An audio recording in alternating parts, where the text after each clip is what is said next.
Bismillahirrahmanirrahim. Assalamualaikum warahmatullahi wabarakatuh. Suara saya cukup bisa didengar? Jelas? Bisa Ustaz. Ya. Ini pada telat ya atau tidak masuk ini.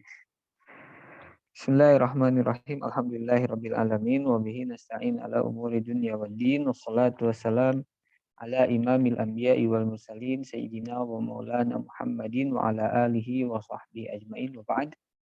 Terakhir kemarin masih kaidah yang ke-24 ya. Saya tidak tahu sudah selesai atau belum. Sudah selesai belum ya yang al-bayyinah 'alal mudda'i wal yamin 'alal munkir. Saya sudah belum ya?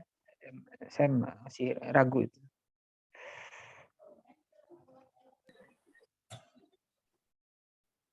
Ada yang mencermati tidak? Kaidah yang ke-24 itu pernah dijelaskan atau baru separuh? Saya lupa lagi. Gimana? Ada yang masih ingat? Sebentar Ustaz, masih buka halamannya. Oh ya, halaman 71 ya. Kalau di versi saya itu 71.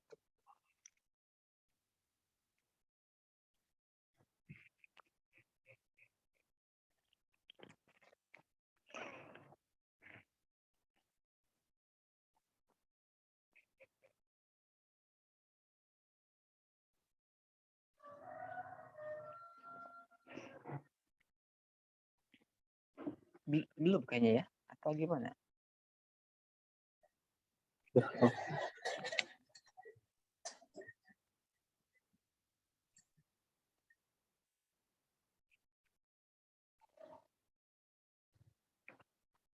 Atau kita ulangi saja lah ya. Yang ke-24 apa? Bismillahirrahmanirrahim. Al-qaidah ar-rabi'atu wal ishrun. Ya. Kaidah yang ke-24. Berarti 6 lagi ya. Kaidahnya al-bayyinah 'alal mudda'i wal yamin 'alal munkir. Ya, bukan mungkar tapi munkir. Orang yang mengingkari, isim fa'il. Al-bayyinah adapun bukti atau saksi ya, 'alal mudda'i itu kewajiban yang mudda'i. Mudda'i itu orang yang pertama kali mengajukan ke pengadilan, menuntut ya, mudda'i itu yang si penuntut. Makanya ada kata ala. Ala itu dalam bahasa Arab dimaknai orang yang berkewajiban, beda dengan li ya. Lil mudda'i itu artinya hak bagi mudda'i. Kalau alal mudda'i berarti kewajiban mudda'i. Maka al-bayyinatu 'alal mudda'i ya, saksi menghadirkan saksi itu kewajiban mudda'i, wal yamin 'alal munkir. Sedangkan sumpah itu alal munkir, kewajiban atau diarahkan kepada orang yang mengingkari dakwaan. Ya. Ini aslinya diambil dari hadis Rasulullah Shallallahu Alaihi Wasallam. Al-bayyinah di sini makna qaidah al-bayyinah itu hiyal hujjah al-wadihah. Bayyinah itu secara lugot ya hujjah yang wadah, yang sangat jelas. Tapi yang dimaksud dalam konteks murofaat ya, atau kudot dalam pengadilan yang disebut bayyinah itu syahadah, saksi. Bisa saksi 2 orang, bisa 4 orang, bisa 3 orang tergantung kondisinya. Ya, asalnya itu 2 laki-laki, tapi ada kalanya bisa 1 laki-laki 2 perempuan, ada kalanya bisa 4 perempuan, ada kalanya 4 laki-laki. Ya, itu yang disebut al-bayyinah. Al-bayyinah itu artinya saksi, alal mudda'i kewajiban orang yang mudda'i. Mudda'i itu orang yang di sini nanti ada ya. Wal yamin ma'rufah. Yamin itu sumpah. Sumpah itu kewajiban orang yang terdakwa atau yang didakwa ya. Jadi ada orang misalnya mengajukan dakwaan ke pengadilan bahwa si fulan telah menipu. Ya. Nanti kewajiban si mudda'i yang menuduh orang lain itu menipu, dia berkewajiban mendatangkan saksi. Orang yang tertuduh itu tidak ada kewajiban. Kewajiban dia kalau memang dia meyakini tidak menipu, maka dia cukup dengan sumpah. Ya. Itu mudda'a alaih artinya. Munkir itu mudda'a alaih, mudda'i itu penuntut, ya, yang mengajukan tuntutan. Wal mudda'i, tapi secara bahasa fikih tadi bahasa simpelnya ya. Mudda'i, lihat ini bahasanya sangat dalam ya. Man kana qauluhu khilafal zahir. Mudda'i itu orang yang ucapannya berbeda dengan zahir, penampilan luar. Zahir itu apa yang berjalan selama ini. Ya. Kebalikan wal mungkir yang bawahnya dulu atau mudda'a alaih yaitu man kana qauluhu, di sini enggak disebutkan ya. Man kana qauluhu muwafiqan bidzahir. Yang mana ucapannya sesuai dengan zahir. Zahir itu belum tentu benar ya. Zahir itu yang nampak. Misalnya apa namanya? Ada satu rumah yang ditempati oleh Zaid. Ya. Lalu terjadi perselisihan, ada misalnya Said. Said mengaku kalau rumah itu adalah rumah dirinya atau rumah keluarganya, bukan milik Zaid yang selama ini menempati rumahnya. Lalu diajukan ke pengadilan, ya, mengajukan bahwa rumah itu bukan rumah si Zaid tapi rumah keluarganya. Nah, si mudda'i itu siapa tadi? Said. Said itu karena qaulu khilafat dhahir. Ucapannya itu berbeda dengan zahir, dengan yang nampak, yang terlihat, yang selama ini berjalan. Zahirnya yang menempati rumah itu Z, maka zahirnya Z adalah pemilik rumah. Tapi apakah hakikatnya Z pemilik rumah itu belum tentu, maka bicaranya adalah zahir. Makanya pengadilan itu berbicara pada tataran zahir. Adapun hakikat itu bukan kewajiban si qadhi. Selama bisa sampai kepada fakta sebenarnya, realitas sebenarnya, hakim wajib.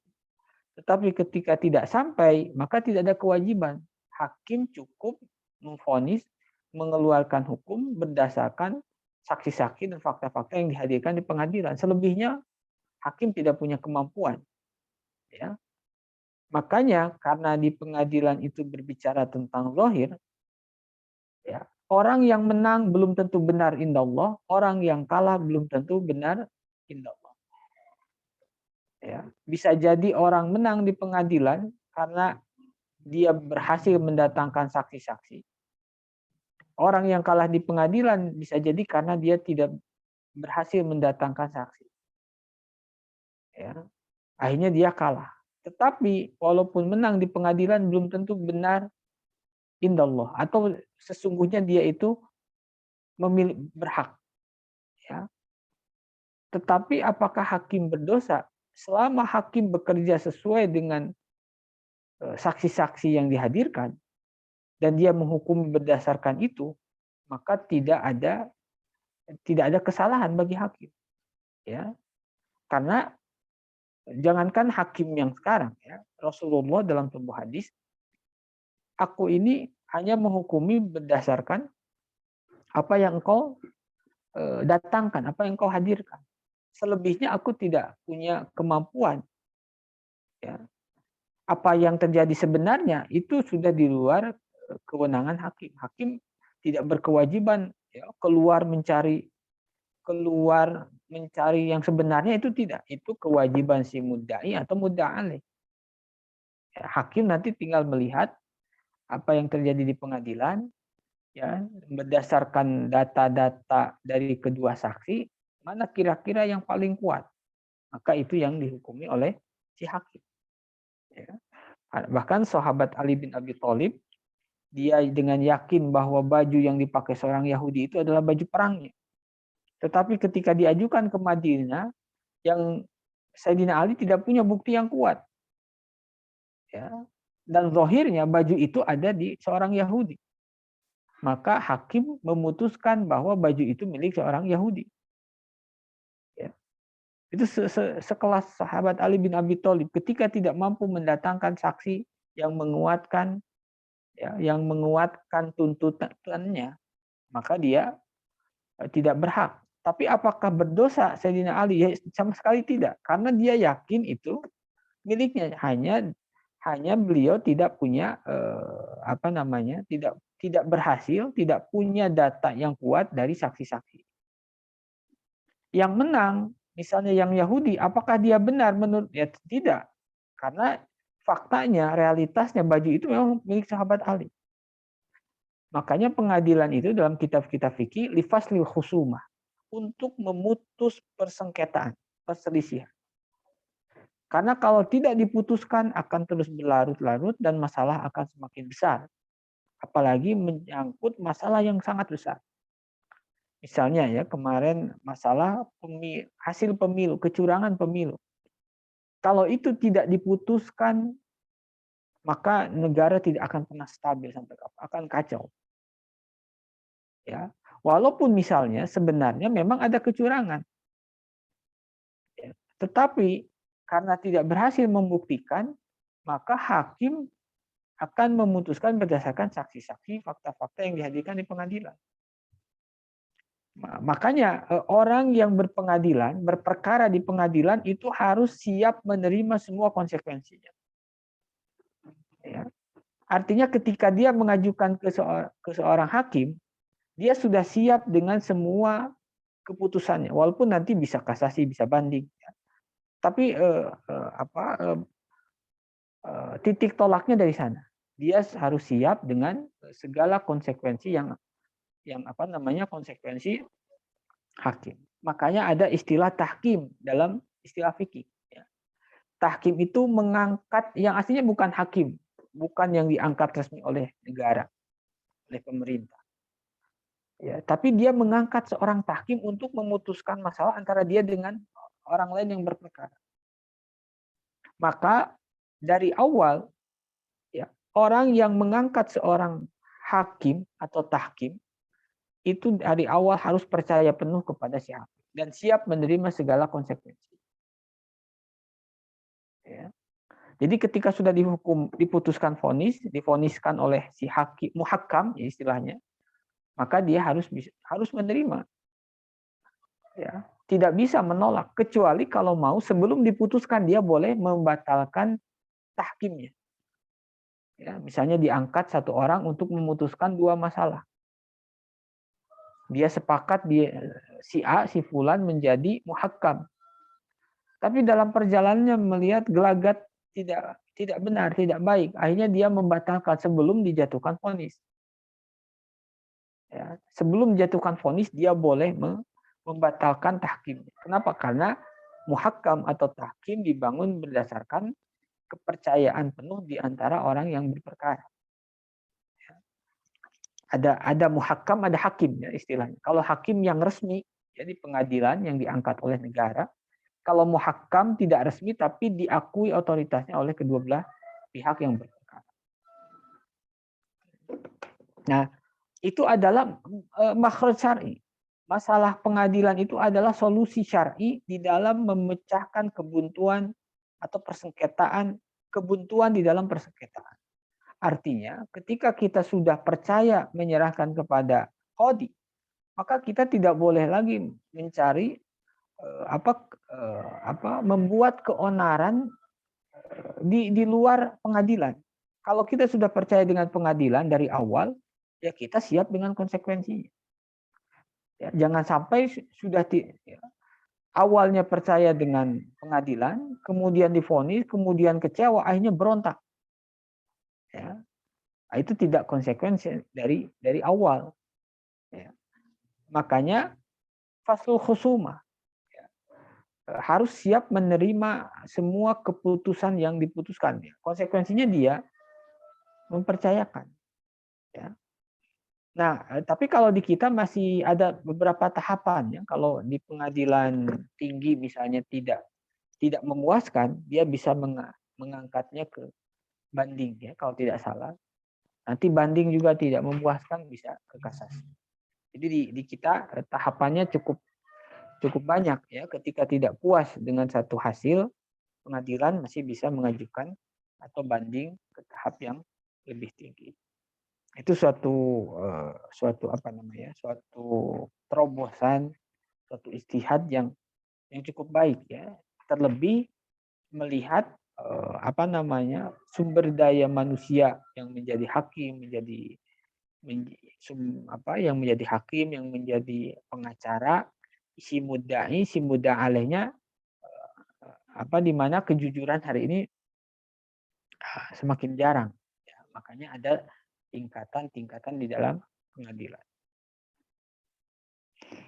Nah, wal mudda'i man kana qawluhu khilafal zahir wa da'wa.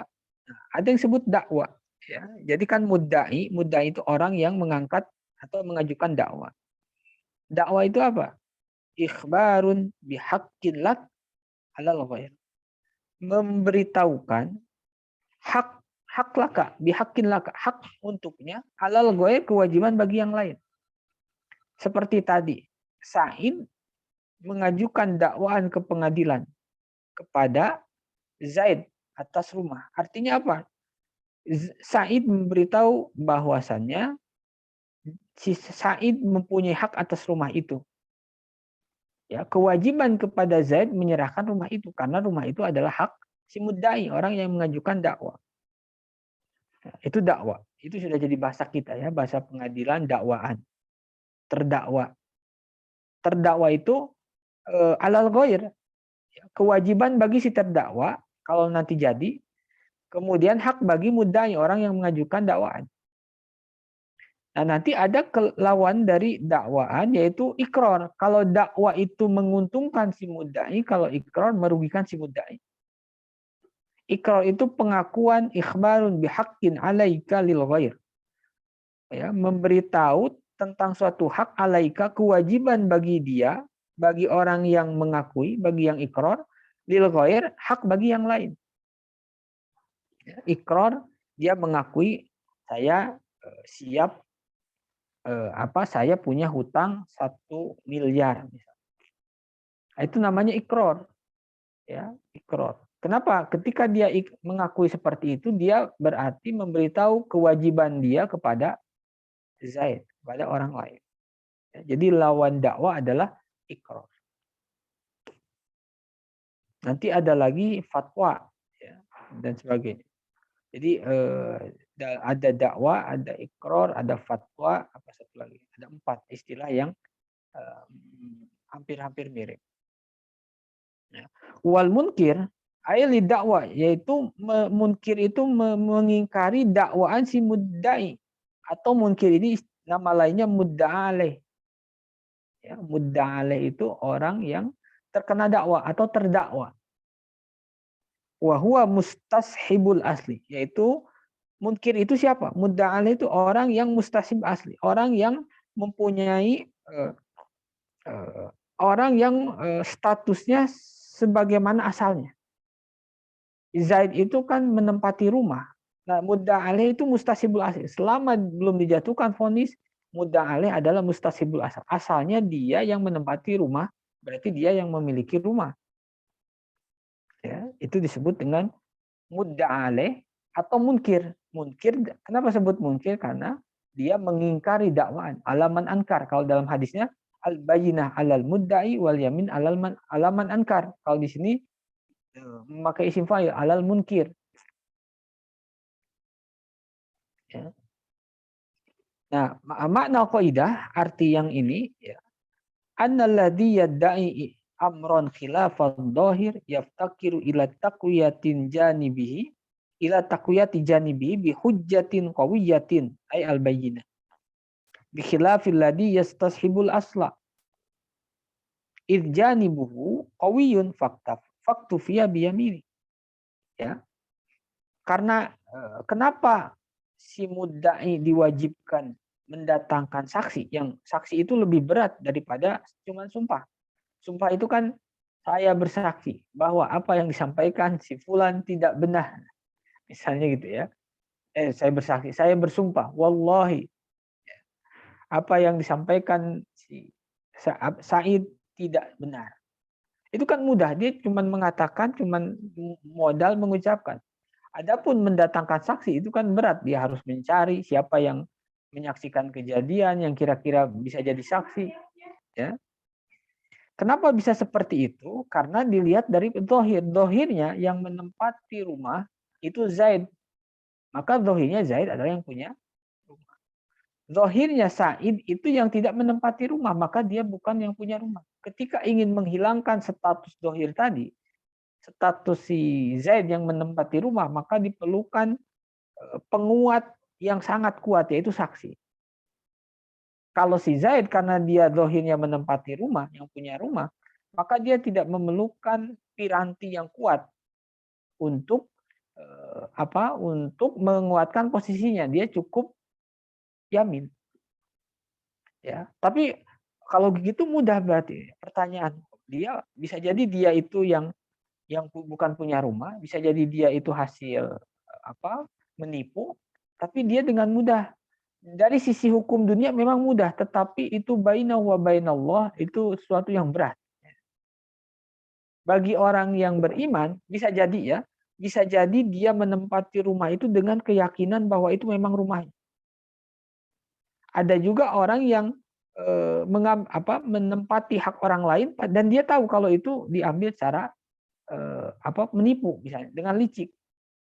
Ya, bagi orang yang hati-hati, jangan-jangan ini memang bukan milik saya. Dia tidak akan mudah bersumpah mengakui kalau itu miliknya. Tapi kalau yang memang dengan cara mencuri ya atau menipu, maka bisa saja dia mudah. Ya. Tetapi walaupun dia nanti menang,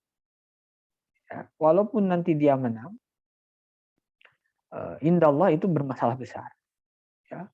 Mengambil hak orang lain, dia bersumpah untuk menguatkan kezalimannya, itu luar biasa ya. Dosanya berlipat-lipat. Walaupun di dunia menang. Ya. Di dunia menang. Tetapi indallah, pertama dia mengambil hak orang lain, kedua bersumpah untuk sesuatu yang salah. Ya, untuk sesuatu yang zalim. Nanti prosesnya bagaimana? Pertama dakwaan dulu, si mudda'i mengajukan, si Said mengajukan kepada pengadilan, ya. Lalu nanti diarahkan, dipanggil si terdakwa. Nah, pertama kali si mudda'i itu tidak perlu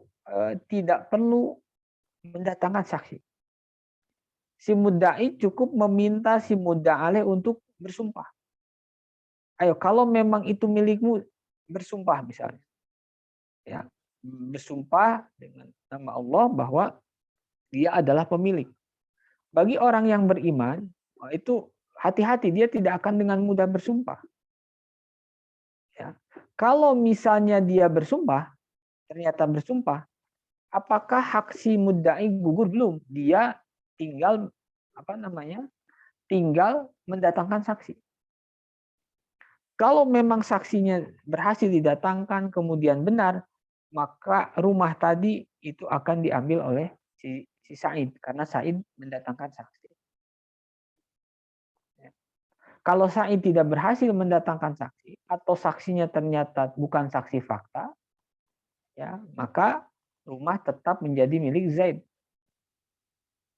Atau kondisi kedua, si Z tidak mau bersumpah, dia takut, ini jangan-jangan milik saya, nanti berdosa. Akhirnya dia tidak mau bersumpah, lalu apa yang dilakukan? Mudda'i boleh bersumpah. Jadi mudda'i tidak perlu saksi. Saksi repot, dia cukup bersumpah. Kenapa? Karena si mudda'aleh tidak bersumpah, tidak berani bersumpah, maka si mudda'i yang bersumpah. Itu disebutnya al-yamin al-mardudah. Ya. Al-yamin maldudah kal ikrar. Al-yamin karena si mudda'aleh tidak mau bersumpah, akhirnya sumpahnya dikembalikan kepada si mudda'i, maka si mudda'i yang berhak atas barang tersebut. Ya, jadi si mudda'i tidak perlu mendatangkan saksi, cukup dengan yamin mardudah. Wallahu a'lam. Nah, dalilnya apa? Qaulun Nabi sallallahu alaihi wasallam, ya, sebagaimana dalam Sahih Bukhari, dalam Sahih Muslim, dari sahabat Abdullah bin Abbas. Lau yu'ton nasu bidakwahum ladda'a nasun dima'a rijalin wa amwalihim lakinnal yamina 'alal mudda'a alaih. Ya. Kalaulah setiap orang dibenarkan dakwaannya, dia mendakwa si fulan yang membunuh anu, si fulan yang mengambil harta anu, si fulan yang memerkosa. Ladda'a nasun dima'a rijalin wa amwalihim. Ya. Maka setiap orang akan dengan mudah-mudahan ya mengajukan dakwaan kepada orang lain bahwa dia adalah si pembunuh. Lalu dibenarkan. Itu kan semakin mengacaukan tatanan sosial. Jadi dakwaan itu harus bertanggung jawab. Bentuk tanggung jawabnya apa? Tanggung jawabnya adalah mendatangkan saksi. Ketika si mudda' alaih tidak mau bersumpah. Ya. Mudda'i mengajukan dakwaan apakah disalahkan? Ya tidak sama sekali. Kalau dia memang merasa punya hak, silakan. Ya. Tapi ketika jalur itu dipermudah, maka orang akan dengan mudah menuntut orang lain. Padahal hukum asalnya al-aslu fil insan baru atu zimmah. Hukum asalnya manusia itu terbebas dari tanggungan, bebas dari tuduhan pembunuhan, bebas dari hutang, bebas dari zalim kepada orang lain. Ya, itu hukum asalnya. Hukum asalnya antara Said dan Zaid itu kan tidak punya hutang, tidak punya konflik. Tiba-tiba ada masalah, tiba-tiba dituduh hutang. Nah, untuk menguatkan tuduhannya, dakwaannya silakan datangkan saksi. Ya. Karena kalau setiap orang yang dakwah ya, menuntut dipermudah, diberikan jalan, maka akan banyak orang dengan nafsunya, dengan hatinya yang kotor itu menuntut orang lain, ya. Makanya disebut mudda'i itu apa? Yang khilafat dhahir. Ya. Ucapannya itu berbeda dengan dohirnya. Dohirnya rumah itu milik Zaid karena yang nempati Zaid. Tiba-tiba mudda'i Said mengucapkan yang berbeda dengan dohir. Ya. Wa fi riwayat Tirmidzi, dalam riwayat Imam Tirmidzi, al-bayyinah 'alal mudda'i wal yamin 'alal mudda'alaih. Ya.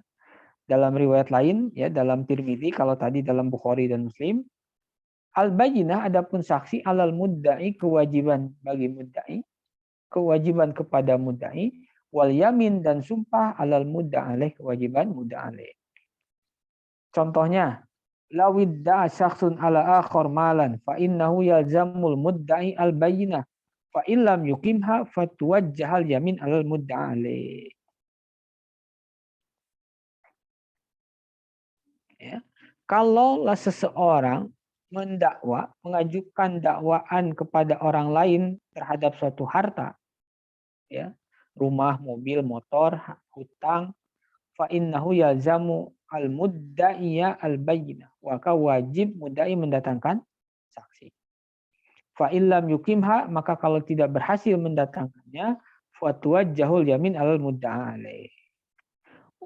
Lawid yang kedua, lawid da'al amin. Ini tadi sudah jelaskan semua.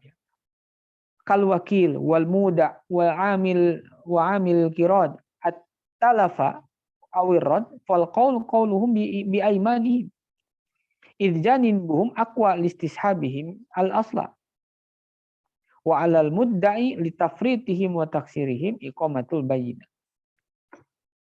Ya.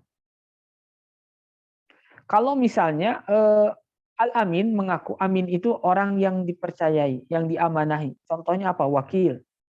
Mewakilkan untuk mengelola hartanya. Mewakilkan untuk membeli mobil. Tolong saya tidak terlalu hafal mobil, tolong kamu cek nanti dan belikan.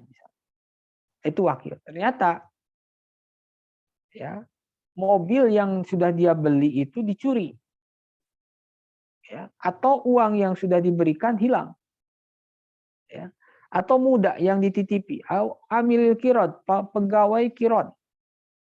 Nah, mereka mengakui bahwa hartanya itu talaf awir, ya.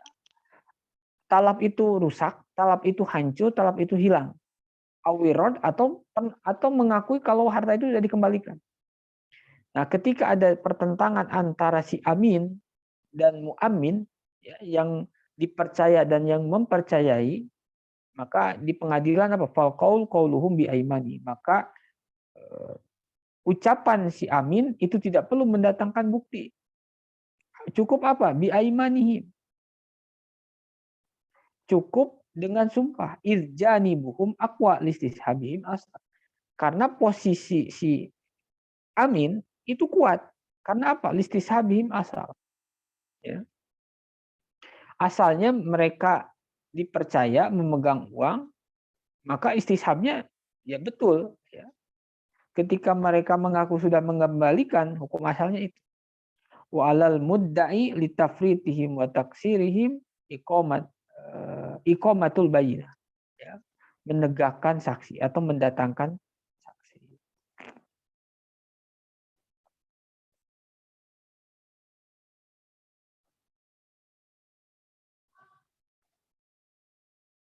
Ada yang tanyakan?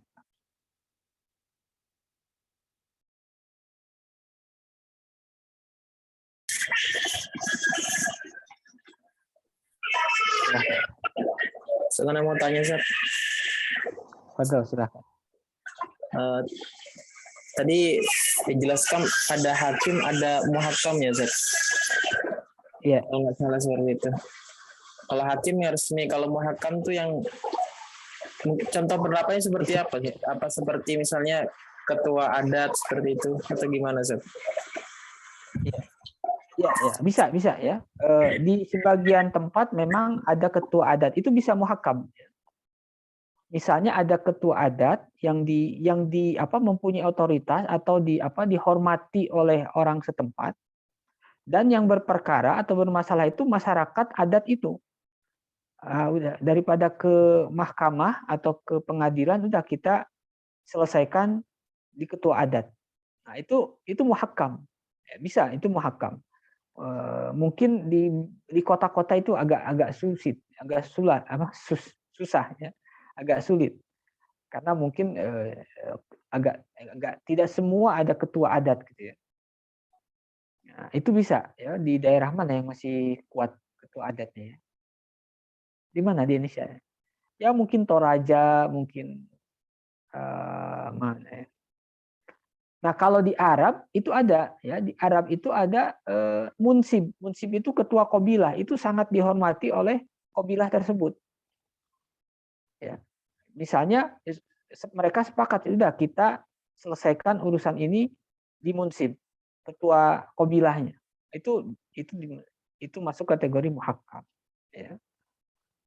Tapi kalau beda qabilah, apakah ketua adat bisa jadi muhakkam?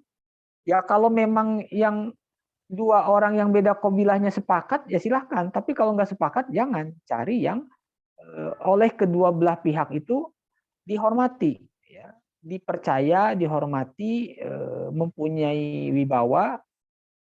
Nah, seperti itu. Jadi ketika mengangkat muhakam itu mereka berdua sudah mempercayakan untuk memutuskan. Makanya apapun hasilnya ya tidak bisa ditolak. Kalau mau sebelum keputusan itu diambil, bisa dia menggugurkan. Ya, saya nggak jadilah kayak gini muhakamnya misalnya. Ya, misalnya dalam masa prosesnya itu ada hal-hal yang janggal. Ya. Makanya wasit itu dalam berbagai hal itu sangat penting ya. Dalam sepak bola wasit itu sangat penting, dalam tinju, dalam apa yang akan menentukan. Nah, di dalam berperkara di masyarakat atau masyarakat dengan negara itu pun sangat penting.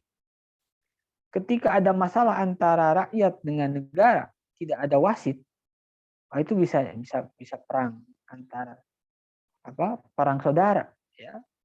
Rakyat kecewa, ya, terus tidak ada pemutus faslul khusumah, tidak ada yang menengahi. Makanya di kita ada MK, ya. Makanya ketika kemarin akhirnya yang memutuskan MK. Apakah MK curang atau tidak, ya itu wallahu alam, tetapi berhasil menengahi konflik antara dua belah pihak. Itu kebayang kalau tidak ada pemutus kedua belah pihak, itu akan berlarut-larut, ya. Bahkan sekarang pun masalah itu terus berlarut-larut, ya, terus dijaga. Akhirnya kita sulit membangun, ya, kesatuan bangsa tercabik-cabik, walaupun belum belum sampai ini, ya, belum sampai berdarah, semoga tidak saja. Ya, makanya posisi wasit itu ya sangat sangat menentukan. Ya. Wallahu a'lam. Tapi kalau dalam fikih nanti ada syaratnya, ya. Tidak. Jadi tidak asal kita bisa ngangkat muhakkam. Ada syaratnya. Di dalam kitab Bughyatul Mustarsyidin itu agak panjang. Ada hakim, ada muhakkam, ada tauliyah. Tapi ada syarat-syaratnya kapan kita boleh mengangkat muhakkam. Kalau tidak salah, ya. Kalau salah satunya kalau memang tidak ada hakim di sekitarnya. Tidak ada pengadilan, jauh. Jauhnya segimana? Jarak masafatul qasar. Jadi kalaupun ada, itu harus ditempuh 81 km. Ada, tapi jaraknya 82 km. Itu baru boleh muhakkam. Tapi kalau ada pengadilan, jaraknya hanya misalnya 10 kilo, atau jaraknya cuma 5 kilo. Ya, itu kan mudah diakses, ya, apalagi zaman sekarang. Maka itu tidak boleh mengangkat muhakkam dalam, tapi saya lupa lagi syarat yang lainnya, ya, tapi kurang lebih itu. Bisa dilihat di kitab-kitab fikih di bab qada, ya. Nah, di kita itu memang pengajian fikih atau kajian fikih itu memang banyak berputar dalam masalah ibadah haji. Itu tidak ada yang salah. Yang salah itu ketika hanya membatasi sampai bab ibadah. Kadang dalam bab muamalah pun tidak banyak disentuh. Jadi di kita itu yang banyak disentuh itu ibadah dan nikah. Itu benar, sudah benar itu dibahas, dikaji. Yang salah itu yang muamalahnya tidak dibahas, bab jinayahnya tidak dibahas.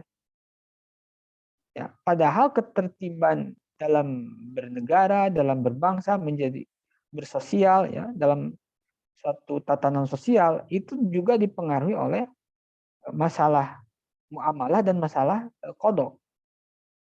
Ya. Itu sangat berpengaruh. Jadi ketika kita ada masalah dengan itu, jalurnya kemana? Ya ke pengadilan. Lalu bagaimana kalau di pengadilan ternyata tidak berhasil? Ya karena dari awal kita sudah komitmen mengangkat hal itu ke pengadilan, apapun keputusan pengadilan kita terima. Kalau di kita ada jenjangnya lagi, nah itu bisa kita manfaatkan. Tapi kalau nanti sudah apa istilahnya kasasi, ya, kalau sudah akhir sekali, ya sudah, ya kita terima hasil dari pengadilan. Tapi kan itu zalim, ya karena kita tidak berhasil menghadirkan saksi yang kuat. Ya, sahabat Sayyidina Ali saja yang yakin itu apa namanya baju perangnya, dia menerima keputusan karena ya dia dari awal komitmen mengakhiri khusumah persengketaan itu melalui pengadilan.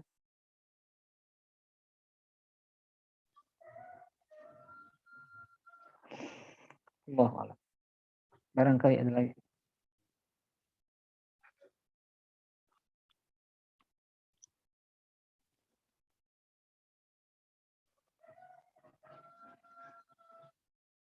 Silakan kalau ada yang sampaikan.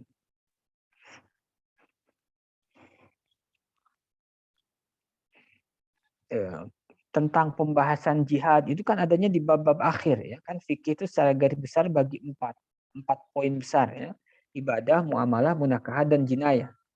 Jinayah itu dalamnya tentang syiar, tentang qada, tentang bughat, tentang apa namanya, tentang qada, ya, pengadilan. Itu yang perlu kita apa ya pahamkan lagi kepada masyarakat. Biasanya di masyarakat hanya cukup pada bab ibadah, itu tidak ada yang salah, tetapi hanya mencukupkan ibadah saja itu yang kurang tepat. Padahal fikih itu ada bab jinayat. Ya. Apa yang disebut dengan jihad? Kapan kita boleh berjihad? Siapa yang memproklamirkan jihad? Ya. Itu sangat penting menurut saya. Fikih siasah itu adanya di bab jinayat. banyak hari ini orang yang tidak terlalu tidak terlalu memperhatikan fikih siasa dalam kitab-kitab fikih, akhirnya bertindak bukan berdasarkan nusus syar'i, bukan berdasarkan wahyu, bukan berdasarkan istinbat para ulama, ijtihad para ulama, tetapi mengandalkan akalnya sendiri. Ya. Masih mending kalau akalnya bersih, akalnya sehat. Nah, rata-rata akal hari ini itu banyak diselubungi oleh nafsu. Ya. Diselubungi nafsu. Kalau sudah nafsu, ya sudah. Ya.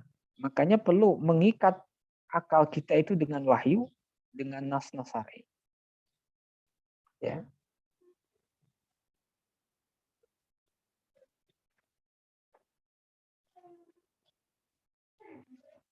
Kadang kita itu mau diatur dalam bab ibadah, mau diatur dalam bab muamalah, tapi tidak mau diatur dalam masalah siasa. Ya. Dalam masalah siasa, dalam masalah qada, pengadilan, seakan-akan itu bukan bagian fikih. Seakan-akan itu di luar ranah fikih. Kalau sholat, dicari perdebatan dalil tentang sholat ya. Khilafiyah sholat sampai dibahas. Tapi dalam masalah jihad, masalah bugot, masalah qada, ya, itu agak jarang. Dan orang biasanya nggak mau diatur, bukan biasanya, ada beberapa orang yang tidak mau merujuk kepada tuntunan fikih.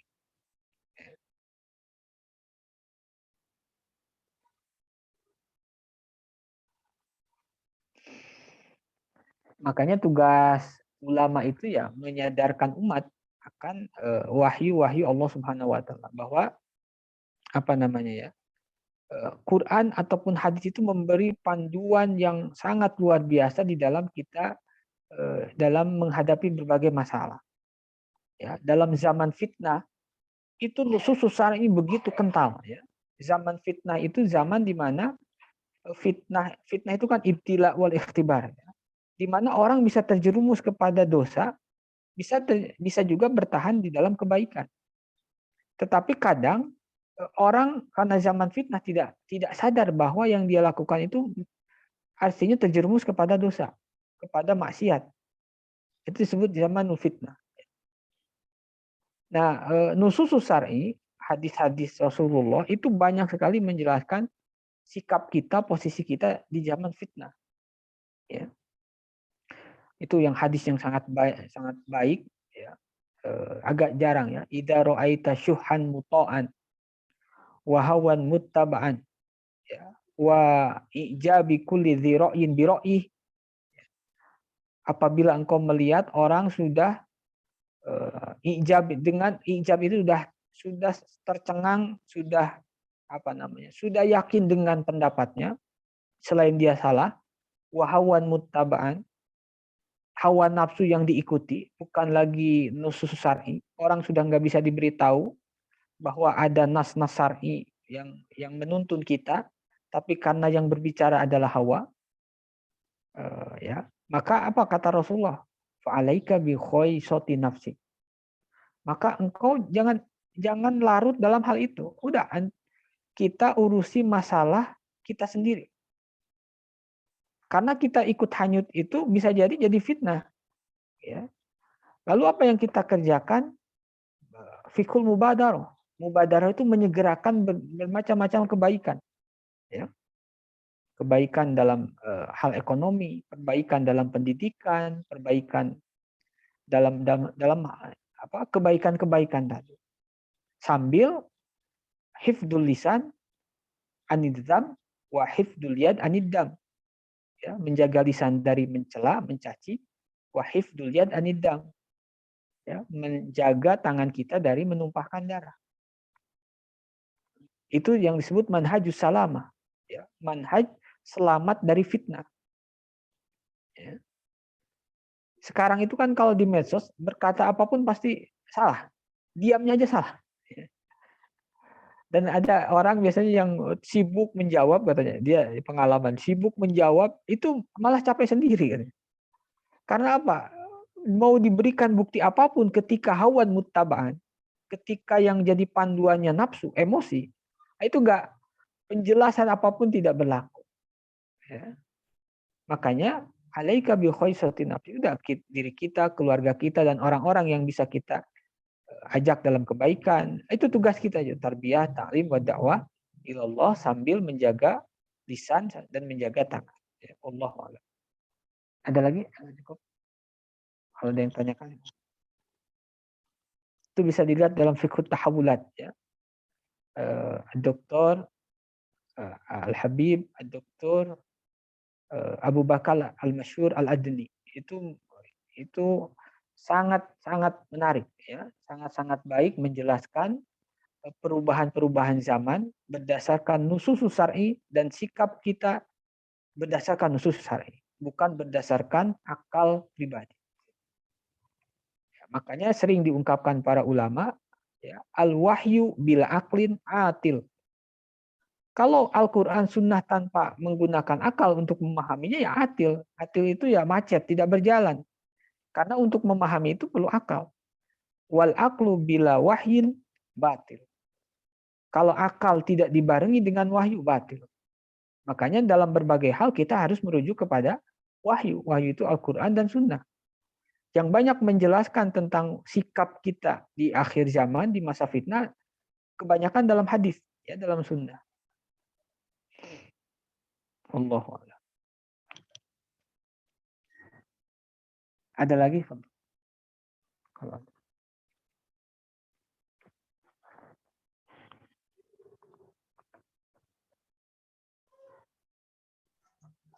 Ustaz,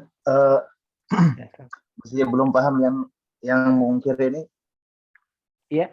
Dia berkewajiban bersumpah aja, sudah itu posisinya kuat atau harus mendatangkan saksi juga gitu? Gini, pertama kali itu bersumpah ketika mudda'i atau yang mengajukan dakwaan meminta kepada si mudda'aleh untuk bersumpah. Maka mudda'aleh si mungkir ya, mungkir li dakwah itu dia bersumpah. Nah, dengan sumpahnya itu posisi dia kuat. Ya. Tapi posisi kuatnya itu akan diruntuhkan dengan saksi yang didatangkan oleh mudda'i. Ya. Mudda'i ketika mendatangkan saksi, maka sumpahnya itu kalah. Ya jelas sumpah dengan saksi, kuat saksi. Lalu kalau saksi tadi didatangkan mudda'i, lalu sih kan si mudda'aleh sumpahnya kalah. Maka mudda'aleh mendatangkan lagi saksi. Ya. Nah, nanti di antara dua saksi itu tugas hakim untuk mentarjih. Menguatkan, mencari mana di antara dua saksi ini yang lebih dekat kepada kebenaran. Ya, ini saksi, ini saksi. Nanti kan dalam kesaksiannya bisa dilihat ya mana yang lebih sesuai dengan fakta. Ya, nah itu kembali kepada kecerdasan seorang hakim. Dan di kita itu hakim itu tidak sendirian, ya. Ada wakil hakim kan, ada hakim kepala hakim, apa namanya saya lupa lagi, kepala ya atau ketua. Ada yang hakim sebelah-sebelahnya. Jadi kalau dulu memang satu, tapi sekarang dibantu supaya apa? Hakim terbantu. Ya, nanti ketika sebelum memutuskan mereka berdiskusi. Jadi ketika si mudda'aleh saksi sumpahnya dikalahkan oleh saksi si mudda'aleh bisa mendatangkan kembali saksi. Ya.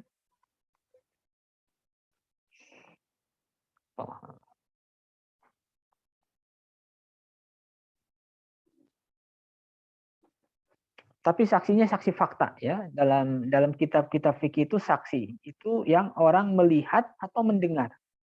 Mendengar kejadian, melihat kejadian, bukan melihat atau mendengar orang yang melihat. Itu bukan saksi fakta, itu lemah. Jadi dia mendengar dari orang yang melihat. Tidak melihat langsung, itu tidak dianggap ya. Saksi itu orang yang menyaksikan kejadian atau mendengar peristiwa. Itu bisa. Nah, kenapa ada dua saksi kok harus dikuatkan salah satunya? Karena saksi itu bisa berbohong. Saksi bisa berbohong sangat mungkin, namanya manusia. Atau mungkin banyak saksi-saksi palsu, ya. Sumpah apa namanya? Yaminul ghamus, ya. Kan saksi itu disumpah dulu, ya. Makanya karena semakin banyaknya kefasikan, tinggal nanti si hakim melihat di antara dua saksi yang didatangkan dari pihak A dan B, mana yang kira-kira ini mendekati bohong, ini lebih dekat kepada kebenaran. Nah, dan di kita itu ada nanti transkrip salinan salinan keputusan, itu bisa jadi bahan pertimbangan untuk si pengacara ataupun si pengacara dari mudda'i atau si pengacara dari mudda'ali, ya. Salinannya itu kan kalau lihat di TV-TV sampai tebal, ya, salinan keputusan. Kan dibacakannya itu bisa sampai berapa, ya, kalau kemarin yang di MK itu bisa sampai 1 hari atau 2 hari giliran bacanya, saking banyak. Allahu a'lam. Ya. Kalau untuk teknisnya itu bisa berkembang, ya, tetapi pada prinsipnya itu harus dipegang. Kalau teknisnya itu nggak ada masalah, ya, ada perkembangan, ada pemutakhiran, itu nggak ada masalah, itu baik.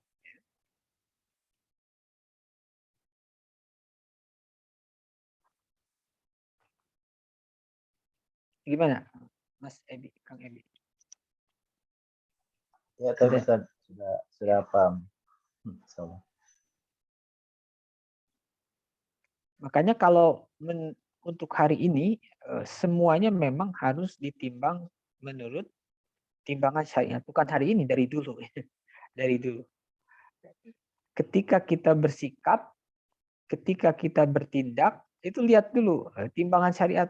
Syariat berbicara apa? Bagaimana kita harus bersikap. Jangan mengandalkan pikiran kita, apalagi mengandalkan emosi.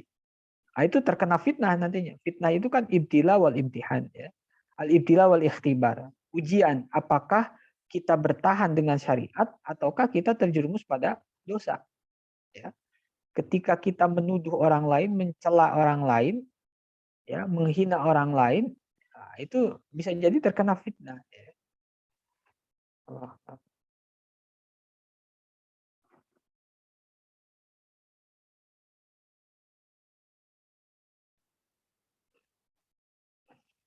Cukup? Ada lagi? Ya, besok insya Allah seperti biasa, ya. Besok jam 5:30 kalau besok insya Allah 5:30. Kalau ini bisa lebih cepat selesai. Kalau ini sudah selesai berarti nanti usul fikih 2 hari. Hari Sabtu dan Ahad. Ini aslinya kalau mau dicepetin satu pertemuan 3 qaidah ya bisa, ya. Karena pendek-pendek.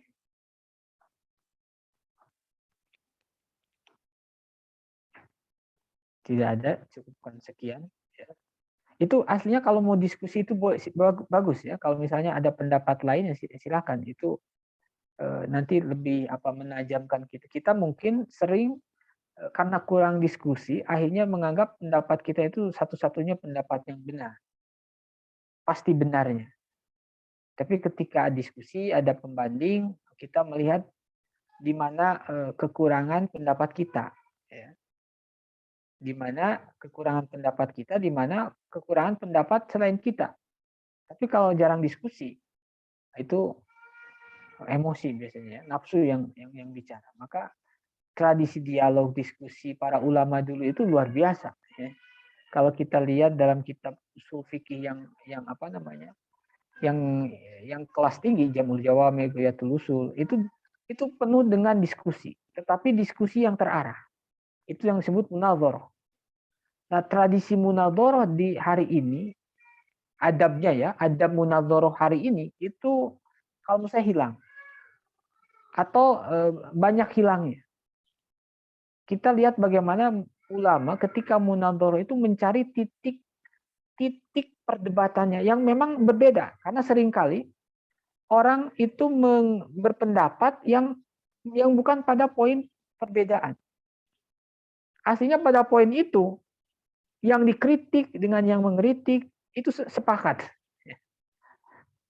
Tapi karena tidak mampu mencari mahallun niza atau tahrir mahallun niza, seringkali masalah itu semakin melebar. Itu karena kurangnya literasi kita hari ini. Ya. Sebagian ustadz hari ini pun ya literasinya kurang juga. Makanya penting terus membaca, terus meminta petunjuk Allah. Ya tentu pendapat saya pun ini bisa salah juga, ya. Bisa salah.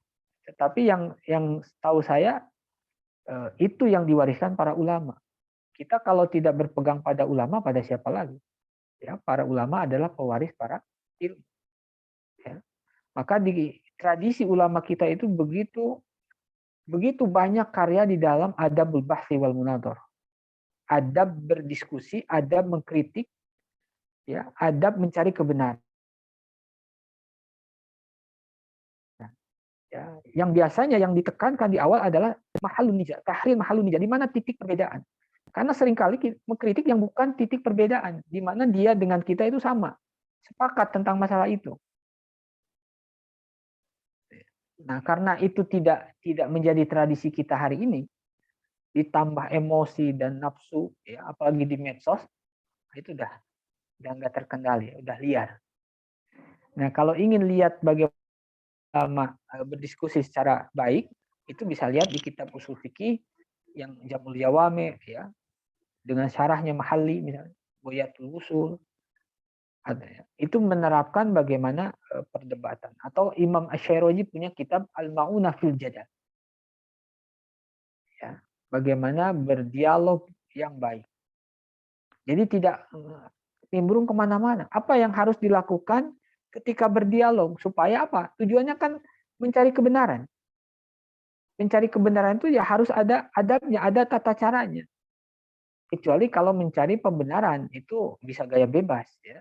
Tidak perlu adab-adaban kalau itu. Allahu a'lam bishawab. Mungkin itu saja. Ya. Allahu a'lam bishawab. Assalamualaikum warahmatullahi wabarakatuh. Wassalamualaikum warahmatullahi